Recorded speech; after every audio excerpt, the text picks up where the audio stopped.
Get out of my face. You don't belong in first class. People like you should be back in coach with the rest of the welfare abusers. Victoria Langford spat the words as she slid into seat 2A, ignoring Marcus Reed's boarding pass like it meant nothing. Her hand struck his cheek, the sound slicing through the luxury cabin's silence. Gasps erupted. A flight attendant froze mid-stride. Passengers shifted uneasily, whispers crawling down the aisle. Marcus didn't flinch. He touched his jaw, then rose, calm and deliberate. Victoria, rich white daughter of the airline's CEO, stood trembling with self-righteous fury, certain her power made her untouchable. But what she didn't know was that the man she'd just humiliated wasn't just another passenger. Marcus reached inside his jacket, pulled out a badge, and let the gold glint under the cabin lights. US Air Marshal. He looked her dead in the eye. "Ma'am," he said evenly, "you're under arrest."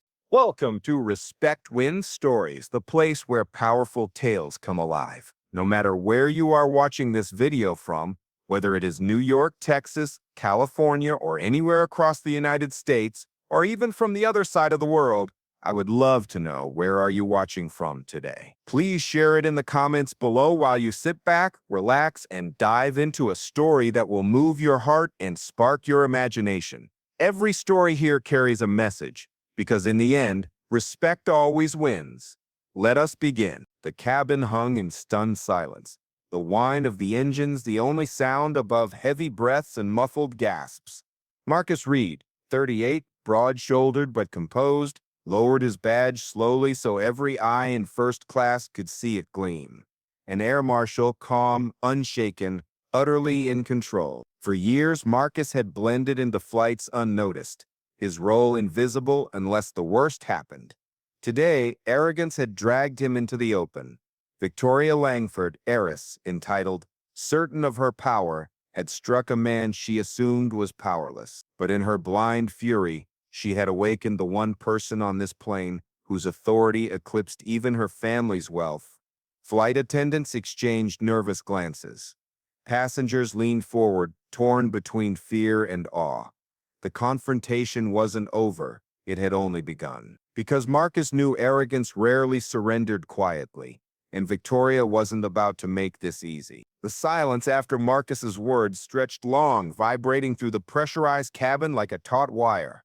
The badge in his hand glinted beneath the overhead lights, a small piece of metal that carried weight far heavier than Victoria's surname ever could.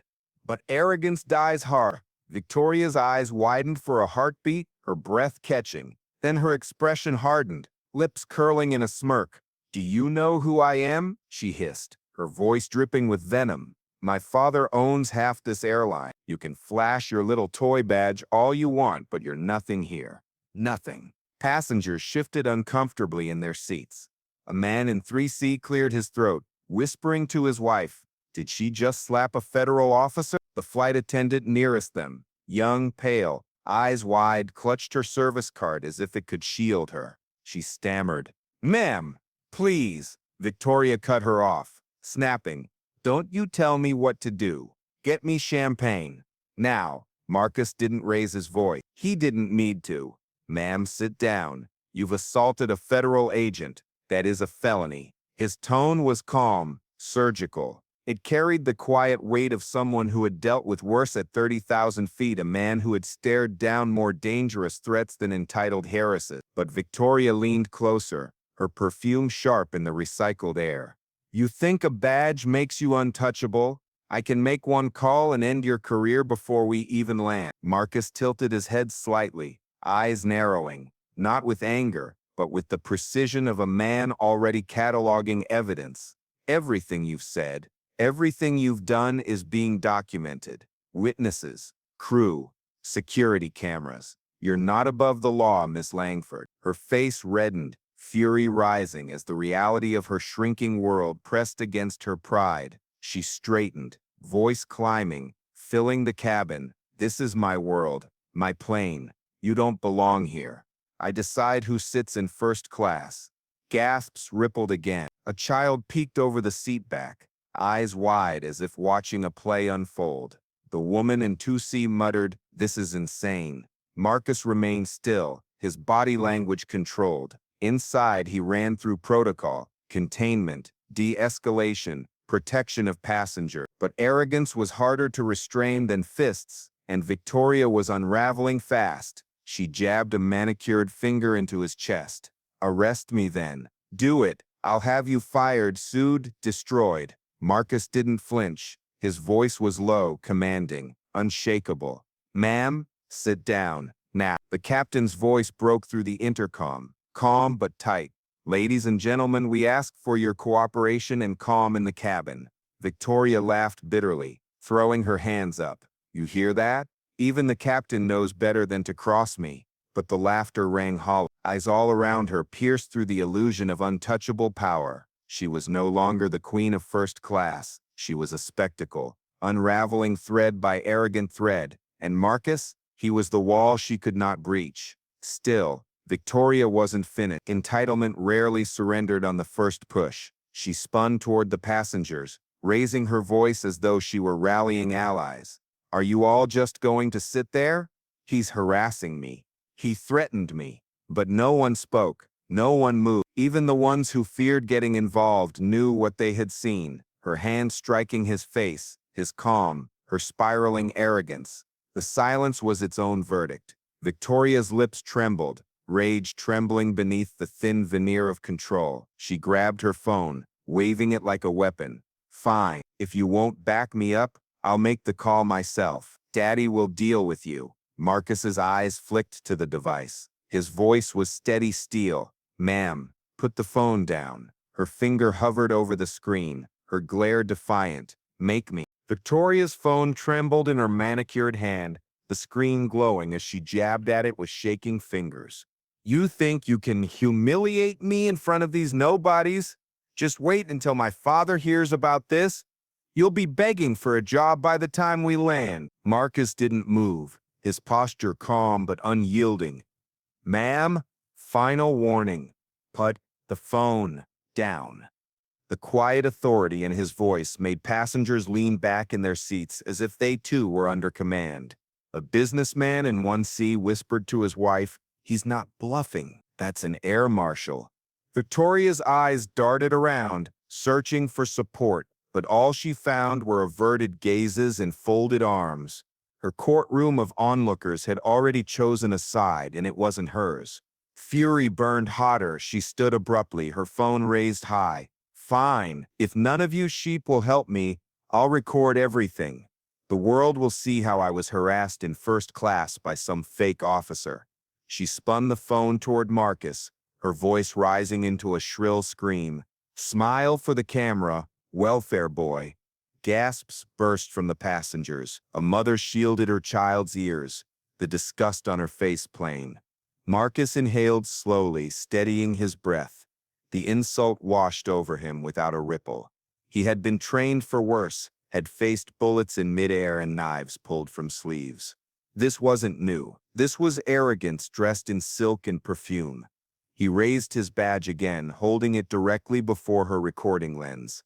"U.S. Air Marshal, your recording just became federal evidence. Thank you." Laughter, sharp, short, almost relieved, broke from somewhere in the cabin. Victoria's face flushed crimson. You can't." "Yes, ma'am." Marcus cut in, voice smooth, deliberate. "I can, and I will. Sit down." But instead of obeying, she lunged forward, shoving the phone inches from his face. "Arrest me then. Do it. Let's see how your bosses feel when I own this airline." Marcus's hand twitched toward his restraint kit, hidden in the inner lining of his jacket. Flex cuffs, zip ties, tools he'd prayed he wouldn't need but carried on every flight. He kept his movements subtle, concealed from her raging eyes, but ready. A flight attendant, voice shaking, finally stepped forward. "Miss Langford, please, you need to sit."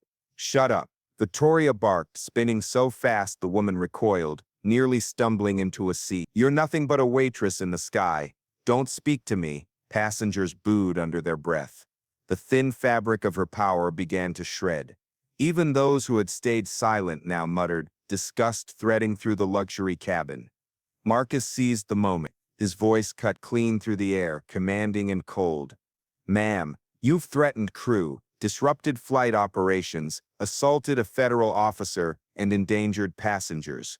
This is your last chance to comply voluntarily. Her jaw clenched, trembling with rage. She hissed through gritted teeth. You don't scare me, but the tremor in her hand betrayed her. Marcus saw it.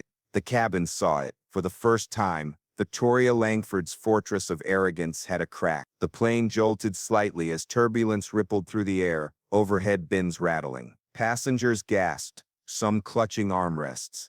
Victoria staggered, her phone slipping from her hand. It clattered to the aisle, the screen splintering. Marcus didn't move. He just watched her, calm as the storm. Sit down, Miss Langford, he said softly, deadly certain. Because the only thing falling faster than this plane right now, he paused, his eyes locking with hers, is your power. The cabin went silent. Every passenger waited to see what would happen next. Victoria's lips parted, trembling, but her pride still clung like a vice. And Marcus knew the real clash was about to begin. The phone lay shattered in the aisle, its spiderweb screen reflecting the cabin lights. Victoria's hand twitched at her side, her chest heaving with furious breaths. Around her, silence pressed like a weight, every passenger waiting, watching, bracing. Marcus stood steady, shoulders square, voice even. Miss Langford, you are now interfering with the duties of the flight crew, a federal offense. Sit down, or I will place you in restraints.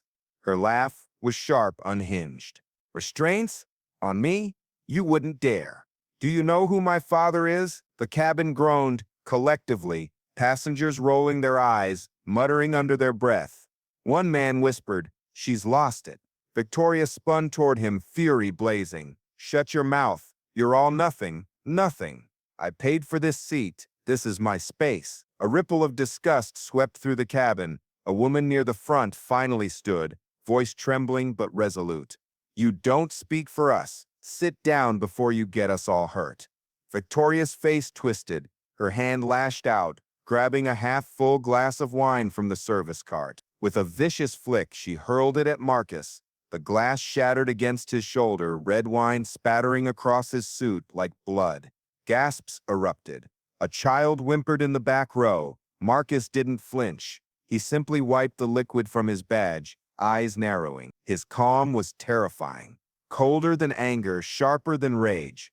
That was the moment he decided. His hand slipped inside his jacket, pulling free the black flex cuffs. He held them up so the cabin could see, his voice rising above the roar of the engine. Ma'am, you are under arrest for assault, interference with flight operations, and endangering passengers. You will comply or you will be restrained by force. The weight of his words filled the air. This was no longer a clash of egos. It was law versus chaos. Victoria's arrogance trembled, fear flickering in her eyes for the first time. But her pride dug in one last time. You don't scare me. You can't touch me. Marcus stepped forward, slow and deliberate, each movement practiced, inevitable. Cain-like focus in his eyes, unblinking. The passengers leaned forward, breaths held. Some raised phones to record, the glow of their cameras capturing every second. Victoria staggered back, bumping into her seat, clutching the armrest like it might shield her. Her voice cracked as she screamed, "Help me! Somebody stop him!" But no one moved. No allies, no sympathy, just the eyes of a jury watching justice close in. Marcus stood over her now, cuffs ready in his hand. His voice dropped low, intimate, lethal. This is your last chance. Sit down, hands in front. Now, her lip quivered, eyes darting wildly, searching for escape where none remained. The fortress of wealth and entitlement had crumbled, leaving her exposed, trembling. The cabin shook again with turbulence, trays rattling, seatbelts tightening. A flight attendant grabbed the intercom, her voice urgent. All passengers remain seated. We are experiencing temporary. Her words were cut short, because in that moment, Marcus moved. He reached for her wrists. Swift, decisive, ending the standoff in a single motion. The cabin gasped, leaning forward, watching the fall of arrogance. And just as the flex cuffs snapped open, the screen went black. The cuffs clicked open in Marcus's hand, black bands of authority glinting beneath the overhead lights. The entire cabin leaned forward, their breaths caught in the pressurized air, waiting for the fall. Victoria jerked her arms back, stumbling into her seat. "Don't touch me. If you so much as lay a finger on me," all her words choked on themselves when Marcus leaned closer, voice calm enough to slice through her hysteria. "You already did," he said, eyes locked on hers. "You laid a hand on a federal officer, and now you'll answer for it." The weight of truth crushed down harder than his hand ever could. Passengers murmured in agreement, their disgust rising like a tide. A man in 3D muttered, "About time." A woman in 1B whispered, "She has no idea how much trouble she's in." Marcus straightened, raising his badge again for the entire cabin to see. His voice projected, clear and commanding. "Ladies and gentlemen, I am a United States Air Marshal. This passenger has assaulted me, assaulted crew, and endangered this flight. For your safety, I am placing her under arrest." The cabin broke into low gasps and nods. The authority in his tone was undeniable. Even the flight attendants, trembling a moment before, stood taller now, reassured by his control. But Victoria clung to her last weapon, arrogance. "You think these sheep matter? You think their word means anything against mine?" "My father," Marcus cut her off, his voice sharp. "Your father isn't here, and he can't save you from federal charges." The words hit like a slap she could not return. For the first time, her face faltered, red draining to pale. Her hand twitched at her side, nails digging into her palm as though she could claw her way back into control. But Marcus pressed harder, each word dismantling the illusion she'd wrapped herself in. "You call this your world, your plane, your seat, but it's not. You're just another passenger. And on this flight, the law outranks money." The crowd murmured approval. A businessman clapped once, unable to hold it in. Others whispered, "That's right," emboldened now that Marcus had taken the lead. Victoria spun toward them, desperate. "Don't you dare clap. Don't you dare. You'll regret siding against me." "Enough," Marcus barked, the single word reverberating through the cabin like a command drill. The plane seemed to still under its weight. Even Victoria froze, her tirade cut short by the authority in his voice. He lowered the cuffs, steady, deliberate, leaving no doubt. "You will be restrained. You will be processed when we land. Every second you resist only adds to the charges. Choose wisely." Her eyes darted wildly, but everywhere she looked, passengers glaring, crews standing firm, cameras recording, she found no allies, no escape. For the first time in her life, Victoria Langford wasn't untouchable. She was cornered, and Marcus Reed, calm as stone, had flipped the sky itself against her. Victoria's chest heaved as she pressed back into her seat, eyes darting like a trapped animal. For the first time, fear crept past the armor of entitlement. Marcus didn't rush. He stood steady in the aisle, cuffs in hand, his voice carrying the clarity of command. "Flight crew, please note this passenger is non-compliant and has already committed multiple violations. Document everything." The lead flight attendant nodded, pulling a notepad from her apron with trembling but determined hands. The act sent a ripple through the cabin. This wasn't just a scolding. This was evidence. This was official. "Stop writing," Victoria snapped, lurching forward. "I'll have you fired." Marcus stepped between her and the attendant, his presence a wall she couldn't climb. "Threatening crew only makes it worse. You're digging your own grave." Passengers murmured their agreement. A man in 4A leaned forward, voice sharp. "We all saw what you did. You hit him. You threw wine at him. It's over." Victoria whipped toward him, her face contorted. "You shut your mouth. You don't know who I am." But the words rang hollow now. Entitlement only works when people believe it. No one did anymore. Marcus raised his voice just enough for the cabin to hear. "Ladies and gentlemen, I will need witness statements upon landing. Your cooperation ensures justice is served." The response was immediate. Nods, whispers of agreement, even a few quiet claps. Phones tilted higher, recording. The court of public opinion was no longer hers. It belonged to him. Victoria's lip trembled, but she lashed out again, desperate. "None of this will hold up. My father owns this airline. He'll bury all of you." Marcus tilted his head, eyes narrowing slightly. Then, with deliberate precision, he pulled a small recording device from his jacket pocket, clicking it on. Every word you've said since boarding has been logged. The cameras in this cabin, federal property, everything you've done is preserved. There is no burying the sky, Ms. Langford. Her face drained of color. She glanced toward the overhead cameras, the red indicator lights blinking steadily. Suddenly, the arrogance didn't look like power. It looked like evidence. The murmurs grew louder now. Passengers emboldened. Someone said, "She's finished." Another, "I hope they show this on the news." Victoria's composure cracked. Her voice shrieked higher, desperate. "You can't do this to me. I'm not a criminal." Marcus's tone cut her down with the weight of truth. "You became one the moment you raised your hand." The silence after his words was deafening. Victoria's nails dug into the armrests, her eyes wild, but no one defended her. The flight attendants stood behind Marcus. The passengers sat united against her, and the hum of the engines seemed to echo his authority.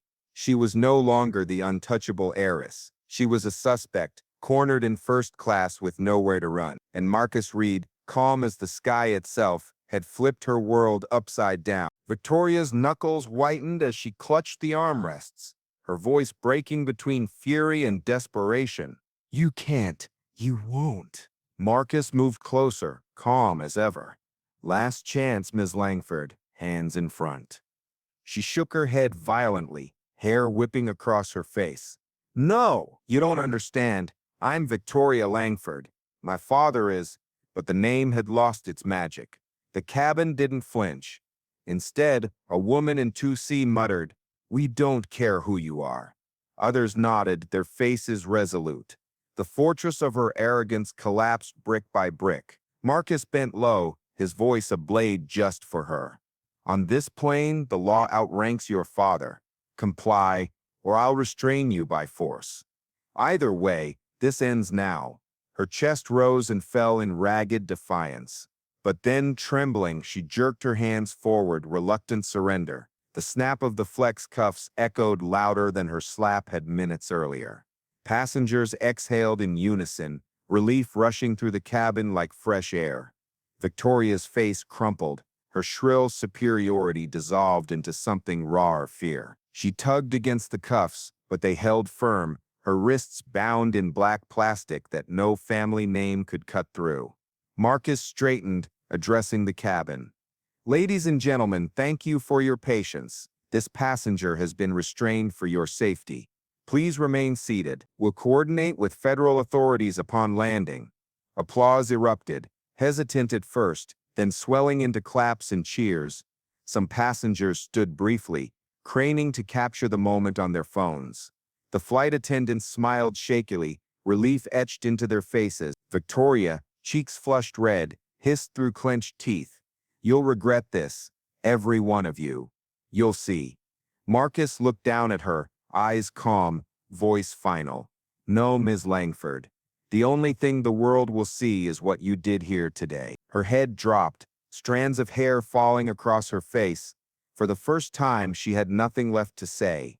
The aircraft steadied as turbulence passed, the cabin lights glowing warmer now, as if the storm had broken both inside and out. Passengers leaned back in their seats, murmuring finally, "And about time." A child whispered to her mother, "The good guy won." And in the middle of first class, Victoria Langford sat restrained, stripped of her illusion of power, her arrogance shattered in front of the very people she once dismissed as beneath her. Marcus Reed adjusted his suit, wiped the last of the wine from his shoulder, and slid the cuff's key back into his jacket pocket. His face betrayed no triumph, only the steady calm of a man who had done his duty. The cabin belonged to him now, not through force, but through quiet authority, and high above the clouds, justice had taken its seat in first class. The rest of the flight moved under a new kind of silence, one no longer heavy with tension, but charged with awe. Passengers whispered in hushed tones, eyes flicking between the restrained woman in 2A and the air marshal who now stood sentinel at the front of first class. Victoria Langford shifted uncomfortably, her hands bound tight against her lap. Gone was the shrill voice that had pierced the cabin minutes earlier. She muttered under her breath, teeth clenched, but every word fell flat unheard. She wasn't a queen anymore. She was cargo. Marcus Reed didn't gloat. He didn't need to. He moved calmly, speaking with the flight attendants in low tones, ensuring protocol was followed. Secure her belongings, document witness names, and seat numbers. When we land, she'll be transferred immediately. The lead attendant, still shaken, nodded gratefully. Thank you, sir. I didn't know what we would have done without you. Marcus gave a short nod. You'd have done what you always do, protect your passengers. I just made sure she didn't stop you. Passengers nearby overheard, some smiling, others quietly clapping again. For them, the rest of the flight felt safer, calmer. They knew the law was in the aisle with them. Victoria tried one last tactic, leaning toward Marcus, whispering venom through clenched teeth. When we land, my father will make sure you regret this. You'll be a nobody. Marcus leaned down, his voice low but cutting enough to slice through her mask. Ma'am, I've faced hijackers, smugglers, men with bombs strapped to their chests. You're just a woman with too much money and no respect. You don't scare me. Her face flushed, and she turned away, finally silenced. Hours later, the plane began its descent.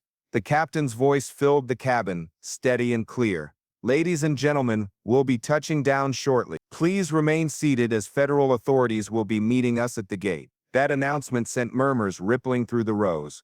Everyone knew what it meant. Justice was waiting on the ground. Through the oval windows, the runway lights grew closer, streaks of gold and blue against the dark horizon. The aircraft touched down smoothly, tires screeching, engines roaring as the plane slowed to crawl. Then came the flashing light. Out the windows, police cruisers and federal vehicles lined the tarmac, red and blue reflecting off the aluminum skin of the jet.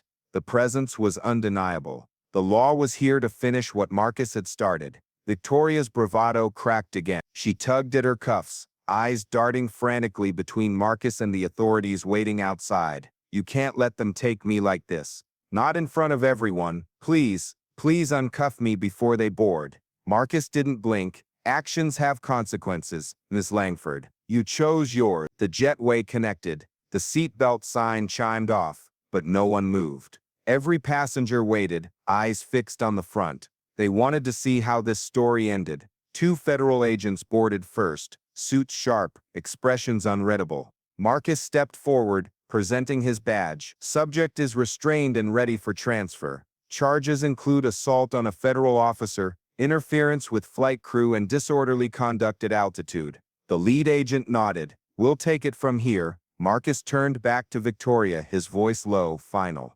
Stand up. Her legs shook as she rose, the cuffs biting into her wrists. The agents flanked her, leading her down the aisle. Passengers leaned aside, some glaring, others filming. Whispers followed her like a storm cloud. That's the CEO's daughter. She slapped an air marshal. Unbelievable. Victoria's head hung low as she was escorted off the plane. The humiliation was complete. And Marcus Reed? He simply adjusted his suit, gathered his notes, and prepared to write his report. To him, it was never about humiliation. It was about duty. The moment Victoria stepped off the jetway, the world closed in. Flashbulbs burst like fireworks, cameras rolling, reporters shouting questions that cut sharper than her own slap had hours before.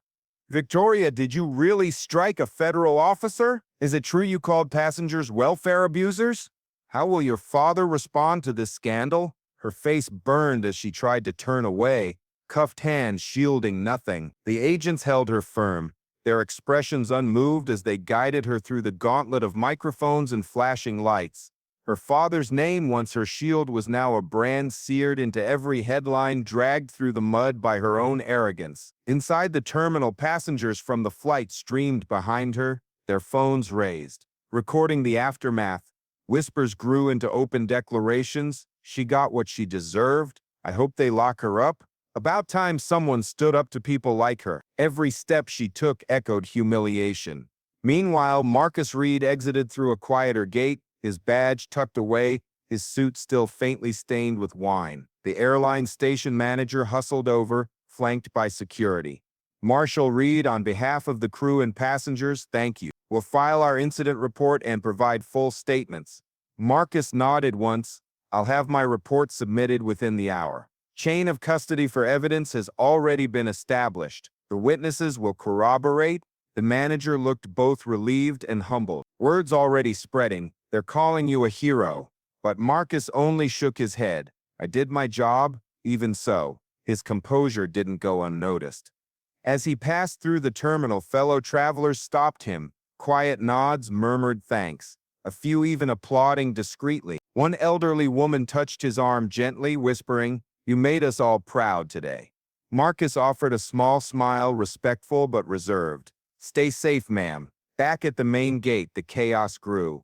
Victoria, still shouting through tears, tried to invoke her father's power one last time. "I'll have every one of you fired. Do you hear me? My father will bury this airport, this airline, this—" But her words were drowned by the cameras, the flashbulbs, the agents reciting her charges aloud for all to hear. "Victoria Langford, you are under arrest for assault on a federal officer, interference with flight crew, and endangering passengers. You have the right to remain silent." The Miranda rights cut sharper than any headline. Her knees buckled as the words sank in. She wasn't untouchable, not anymore.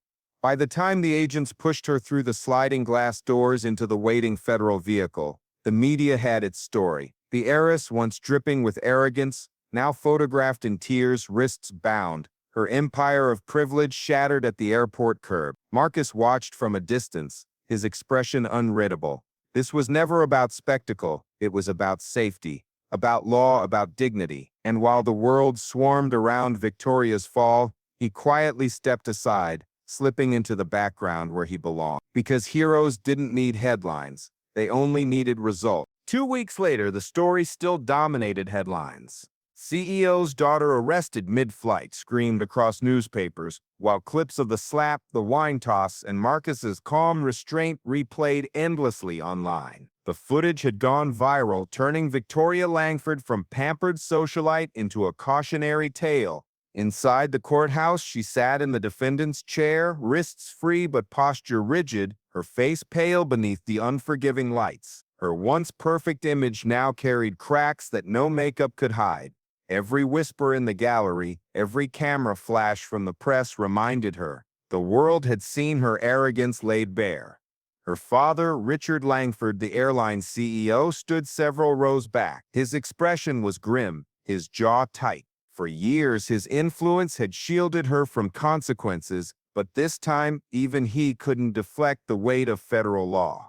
To interfere would mean scandal for his company, his shareholders, his reputation. His empire couldn't bleed for her mistakes. When the prosecutor replayed the cabin footage, Victoria's slap, her shrill insults, Marcus's calm reveal of his badge gasps rippled through the courtroom. The evidence was irrefutable. The judge's words were sharp, final. "Langford, your behavior endangered not only a federal officer but an entire aircraft full of passengers. Arrogance does not excuse criminality. You are hereby sentenced to 6 months federal detention followed by probation and community service." Victoria's gasp echoed, louder than the gavel. Her father closed his eyes. He didn't move to her side. He didn't shield her with lawyers or promises. For the first time, she was truly alone. Across the city, passengers from Flight 20 watched the verdict on live news feeds. The businessmen from 1C nodded, muttering, "Justice." The mother who had shielded her child's ears hugged her daughter, whispering, "The law works." Even the flight attendants gathered in their lounge, relief on their faces as they toasted to closure. And Marcus Reed? He wasn't in the courtroom. He didn't need to be. His testimony had already spoken louder than any headline. After submitting his reports, he had returned to his quiet rotation. Another flight, another duty, another set of passengers who would never know the air marshal in their midst unless chaos dared to rise again.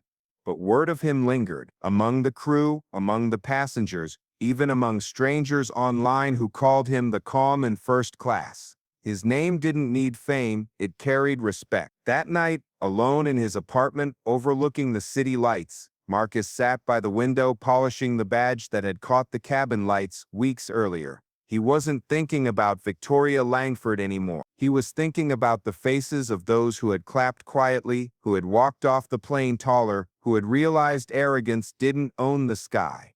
And with a deep, steady breath, Marcus Reed placed the badge back into his jacket pocket, ready for the next flight, ready for the next storm. Because dignity wasn't loud, it didn't scream. It simply stood unshaken when arrogance tried to break it. And that was enough. The roar of engines was gone, replaced by the quiet hum of Marcus's apartment at dusk. He sat by the window, the skyline glowing orange under the setting sun, his jacket draped neatly over a chair. From inside the breast pocket, the badge caught a faint glint, silent, steady, unassuming. Marcus sipped his coffee, his mind replaying the flight not in sharp bursts of violence, but in smaller moments. The gasp that followed the slap, the nervous eyes of the flight attendant, the quiet applause when the cuffs clicked shut. Those were the echoes that lingered, not Victoria's fury, but the relief that spread when arrogance finally met accountability. For years, his work as an air marshal had been invisible. He'd walk through terminals unnoticed, blended into cabins as just another traveler. His role was not to be seen, but to act when needed, and most days needed never came. But on Flight 227, it had. And though the headlines screamed, Marcus felt no triumph. What settled in him instead was something deeper, a reminder of why he wore the badge in the first place. It wasn't for recognition. It wasn't even for justice in the legal sense. It was for the people who breathed easier because he was there, even if they never knew it. That thought stayed with him when a letter arrived days later, handwritten, shaky but sincere. "Dear Miss Reed," it began. "I was on Flight 22T7 with my daughter. She's only 8. When Ms. Langford screamed, she started to cry. But when you stood your ground calm, steady, she whispered to me, 'He's not scared, so I don't have to be either.' Thank you for giving her that courage. Thank you for reminding me the world still has people who protect without asking for anything back." Marcus folded the letter carefully, tucking it inside the same pocket where his badge rested. That was the only reward he needed. At the airport, word of him spread quietly among staff. Flight attendants shared stories of how he'd handled the chaos without raising his voice. Pilots nodded in passing, a kind of silent salute between professionals who understood what it meant to carry lives in your hands. And among passengers, the story lived on too. Some told it over dinner tables, others posted their videos online, calling him the calm in first class. Not because he was loud or flashy, but because he reminded them what true authority looked like. Not arrogance, not noise, but quiet strength. Marcus looked out over the city, his reflection faint in the glass. He knew the storm was over for now. Tomorrow, another flight would wait. Another cabin, another chance that chaos might creep in. And when it did, he would be ready, because peace wasn't the absence of conflict. It was the resolve to stand firm when conflict came knocking. And Marcus Reed carried that resolve like a compass in his chest, steady, unwavering, always pointing him toward duty. In the weeks after Flight 207, the story rippled far beyond the cabin. Passengers who had sat frozen during Victoria's tirade now told the tale with renewed confidence at dinner tables in office break rooms, over coffee with friends. One businessman described it to his colleagues, "I've flown 100 times, but I've never seen calm like that." He didn't raise his voice once. He didn't need to. The mother who shielded her child's ears shared her version in a parenting forum online. Her post went viral. "My daughter learned that day what courage looks like. Not the loud kind, not the angry kind, the quiet kind. The kind that makes others feel safe." Even the nervous flight attendant, once shaken, wrote a message to her crew network. "When I froze, he didn't. He reminded me that we're not powerless, no matter who sits in 2A. Bit by bit, Marcus's actions planted seeds, not of spectacle, but of steadiness, of resolve. Airline staff began mentioning his name with respect, sometimes with awe. The phrase "be like Reed" became a quiet joke among attendants when dealing with unruly passengers, half in jest, half in admiration. Marcus himself remained detached from the noise. He read the headlines only when necessary, wrote his reports in meticulous detail, and boarded his next flights as though nothing had changed. He didn't crave the spotlight, but the spotlight followed him anyway, bending around the edges of his calm. In the community, debates sparked about entitlement, about justice, about what it meant to carry authority. Some framed it as a clash of wealth and law, others as a symbol of dignity triumphing over arrogance. But in every version, Marcus stood steady, unshaken, the embodiment of discipline meeting chaos. Passengers who had once shrunk under the weight of people like Victoria Langford now found their voices. They wrote letters,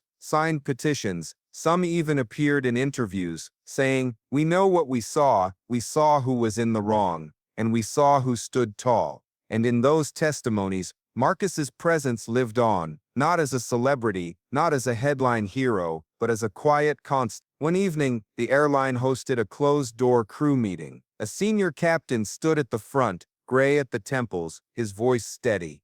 "We fly hundreds of passengers a day. Most never know what danger might sit 3 rows away." What happened on 207 reminded us that authority isn't about uniforms or names. It's about who holds steady when others lose control. He paused, looking around the room before finishing. Reed reminded us what steadiness looks like. Marcus, though invited, wasn't there. He was already boarding another flight, badge tucked away, jacket pressed, expression unreadable, because for him, the work wasn't about recognition, it was about readiness. The community could debate, the passengers could remember, the media could spin headlines, but Marcus Reed lived in the quiet certainty that when chaos rose again, he would be there. Not for applause, not for fame, but because dignity demands it. And dignity, once shown, has a way of spreading far beyond the moment it's born. The city outside Marcus Reed's window pulsed with its usual noise, sirens in the distance, car horns below, the hum of a world too busy to notice the man sipping tea in his apartment. But Marcus didn't need the world's notice. He only needed the quiet. He set his mug aside and opened the worn leather journal he kept tucked in his duffel. He didn't write every day, only after flights that left a mark. Flight 227 filled 3 full pages. Not with anger, not even with triumph, but with observations. Passengers needed calm more than force. Law doesn't need to shout, it needs to stand. He closed the journal and leaned back, exhaling. For the first time in years, he felt something close to peace. Not because chaos had vanished, but because he'd met it head-on and left others stronger. The letter from the mother of the 8-year-old still sat on his desk. He reread it sometimes, especially on nights when the weight of his work pressed harder than usual. "He's not scared, so I don't have to be either." Those words carried more than praise. They were a reminder that his calm had become someone else's courage. Across town, passengers from 227 still spoke of him. The businessman in 1C, once skeptical of federal marshals, now told colleagues they aren't just seat fillers, they're guardians. The nervous flight attendant trained new hires with a new mantra, "Hold steady like Marshal Reed."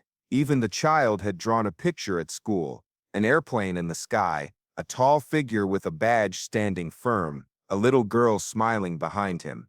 Marcus didn't know about the drawing. He didn't need to. But the ripples of his calm stretched further than he could see, further than he'd ever claim. He rose, sliding his jacket back on, tucking his badge into place. Another flight waited, another crowd of strangers who would never know the quiet sentinel in their midst unless they needed him. Kane, his old Labrador, wagged his tail as Marcus grabbed his duffel. Marcus crouched, scratching the dog's head. "Hold down the fort, buddy. I'll be back soon." The dog huffed as if in reply, curling back onto his bed. Outside, the evening air was cool, the runway lights glittering in the distance like a landing strip of stars. Marcus walked with steady strides, blending into the flow of travelers. No cameras, no headline, just another man boarding another flight. But for those who had been there, those who had seen arrogance collapse under the weight of calm authority, he was more than another passenger. He was the reminder that dignity still walked among them. And in a world that often shouted louder than it listened, Marcus Reed's silence spoke volumes. Because true power doesn't need to scream, it only needs to stand. And Marcus would keep standing flight after flight, storm after storm, until the skies themselves forgot what arrogance looked like. And that's another story shared here on Respect Wins Stories. If this one touched you, inspired you, or made you think, hit that like button and subscribe. It helps us bring more powerful stories your way. I'd love to know where you're watching from. Drop your city or state in the comments, and let's see how far these stories travel across America. Remember, no matter the struggle, no matter the ending, respect always wins. See you in the next story.